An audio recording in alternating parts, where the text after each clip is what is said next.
Hello दोस्तों, मैं हूं आपका दोस्त मोंटी और आप देख रहे हैं मेरा चैनल मांगा एक्सप्लेनेशन। तो एपिसोड को स्टार्ट करने से पहले मैं आप सबको एक बात बताना चाहता हूं। जो चैनल पे नए हैं उन लोगों को चैनल को सब्सक्राइब और वीडियो को लाइक ज़रूर करना। और जो आपको ये एपिसोड कैसे लगे मुझे कमेंट करके ज़रूर बताना। तो एपिसोड को शुरू करते हैं। एपिसोड के स्टार्टिंग में हमें दिखाया जाता है जो यांगफैंग होता है वो गायब हो चुका होता है। और फिर दिखाते हैं जो डुआंगजू होती है वो कहती है कि वो कहाँ गया।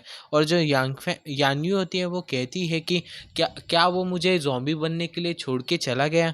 और फिर दिखाया जाता है जो यांगफैंग होता है वो उस डीलर के पास होता है और उससे कुछ सामान ले रहा होता है। और वो कहता है कि अपोक्लिप्स तो अभी अभी शुरू हुआ है, तो अभी से ही जो पानी की बोतल की जो कीमत है वो बढ़ चुकी है। 4 ग्रे क्रिस्टल लग रहे हैं एक पानी की बोतल लेने को।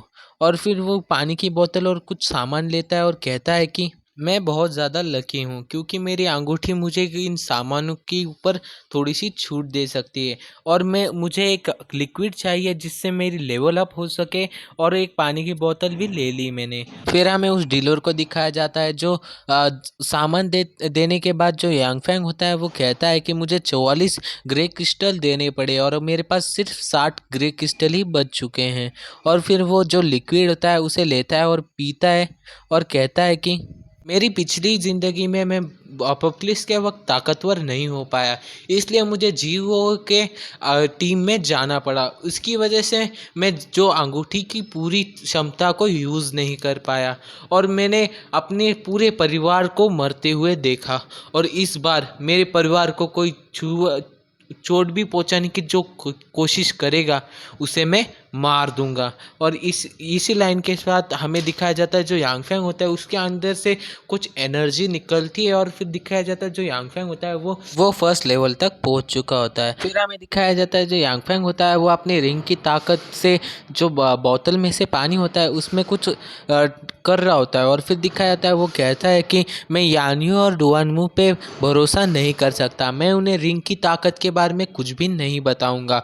और फिर दिखाया जाता है जो डीलर होता है वो कहता है कि लेन देन पूरा हुआ। फिर हमें दिखाया जाता है जो यांगफैंग होता है वो रियल वर्ल्ड में आ जाता है और डुआंगमू से पूछता है कि जो यान्यू है उसकी तबीयत कैसी है। तो जो डुआनमू है वो अपने मन में सोचती है कि जो यांगफैंग है वो अचानक से कहाँ से आ गया, वो तो गायब हो गया था। फिर जो डुआनमू होती है वो अपने आप से कहती है कि इन सभी बातों का अभी कोई टाइम नहीं है, बाद में इन सभी बातों को क्लियर करेंगे। और फिर जो यांगफैंग को कहती है कि यान्यू अभी बेहोश हो चुकी है। फिर डुआनमू कहती है कि यांगफैंग प्लीज़ कुछ करो। और फिर जो यांगफैंग होता है वो कहता है कि तुम अब दूर खड़ी हो जाओ। और फिर जो यांगफैंग होता है वो उसके पास जाके देखता है तो जो यान्यू होती है वो कभी भी बदलने वाली होती है। और वो कहता है कि ओ नहीं, अब कोई टाइम नहीं बचा हुआ है, ये कभी भी बदल सकती है। फिर जो डुआनमू होती है वो कहती है कि यांगफैंग अब हमें क्या करना चाहिए। तभी जो यांगफैंग होता है वो बोतल में सारा पानी अपने मुंह में लेता है और जो यान्यू होती है उसके मुंह पे मतलब उसको किस करता है। जो यांगफैंग होता है वो सोचता है कि अपने मन में जो डुआनमू है वो कोमा में चली गई, तभी भी वो अपने दांत को चबा रही है। और फिर वो कहता है कि जो मैंने वाटर जो उसके मुंह में डालने के लिए लिया था वो तो आधे से ज़्यादा तो वेस्ट हो चुका है, अब इसके ठीक होने के चांसेस कम या ज़्यादा हो सकते हैं। क्या मालूम ये ठीक होती है कि नहीं, अब देखते हैं क्या होता है। और फिर हमें जो डुआनमू है उसे दिखाया जाता है जो तो बहुत ज़्यादा शर्मा रही होती है क्योंकि वो दोनों लगे पड़े होते हैं, आप लोग समझ ही सकते हो। और फिर दिखाया जाता है जो जो यान्यू का हाथ होता है वो रिकवर कर रहा होता है, मतलब वो ठीक हो रहा होता है। और फिर दिखाया जाता है जो यान्यू होती है उसकी जो ज़रा सी आंखें खुलती है और जो वो देखती कि हाँ जो यांगफैंग है वो उसे किस कर रहा है। और फिर वो अपने हाथ से एक ज़ोरदार धक्का देती है यांगफैंग को और फिर उठते हुए कहती है कि यांगफैंग क्या तुम मुझे सिर्फ ऐसे ही बचा सकते हो।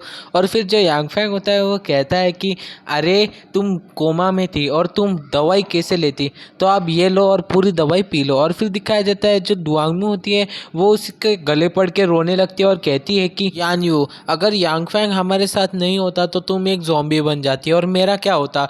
और ये सब कुछ बोल के वो रो रही होती है। और फिर दिखाया जाता है जो यान्यू होती है वो यांगफैंग से कहती है कि तुम तो गायब हो गए थे, तुम वापस कैसे आए। फिर वो कहती है कि तुम एक ग्रे कलर के कपड़े वाले जो आदमी है उसके पास गए और उसके पास से पानी की बोतल लेके आए, तुम उस आदमी के साथ क्या कर रहे थे जब भी तो यांगफैंग होता है वो कहता है कि तुम कितनी ज़्यादा समझदार हो, यह एक डीलर है, ये अपोकलिप्स के वक्त बाहर आता है और अपने पास जो ग्रे क्रिस्टल होते हैं उनके साथ हम इसके साथ सामान लेन देन कर सकते हैं और हम कुछ सामान भी खरीद सकते हैं इसके साथ। हम इससे मेडिसिन, वेपन्स और बाकी बहुत सारी चीज़ें ले सकते हैं। और फिर जो यानी होती है वो कहती है कि व्यापार, ओ मतलब तुमने इस बोतल को उस आदमी से क्रिस्टल कोर के बदले खरीदा, मतलब इसके लिए तुम्हें बहुत ज़्यादा क्रिस्टल कोर लगे होंगे, तो मैं अगली बार बहुत सारे ज़ॉम्बीज को मारूंगी और तुम्हारे लिए बहुत सारे क्रिस्टल जमा करूंगी।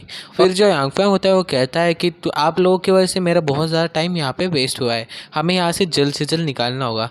तभी जो डुआनू होती है वो कहती है कि वो ऐसे कैसे बात कर सकता है, यान्यू अभी तक ठीक नहीं हुई है, तभी भी वो ऐसे बात कर रहा है। और इसी पॉइंट पे हमारा ये वाला एपिसोड ख़त्म होता है। तो एपिसोड कैसा लगा कमेंट करके ज़रूर बताना, और चैनल पर नए तो चैनल को सब्सक्राइब और वीडियो को लाइक और शेयर ज़रूर करना। तो मिलते हैं अगली वीडियो में। चलो till the take care, bye.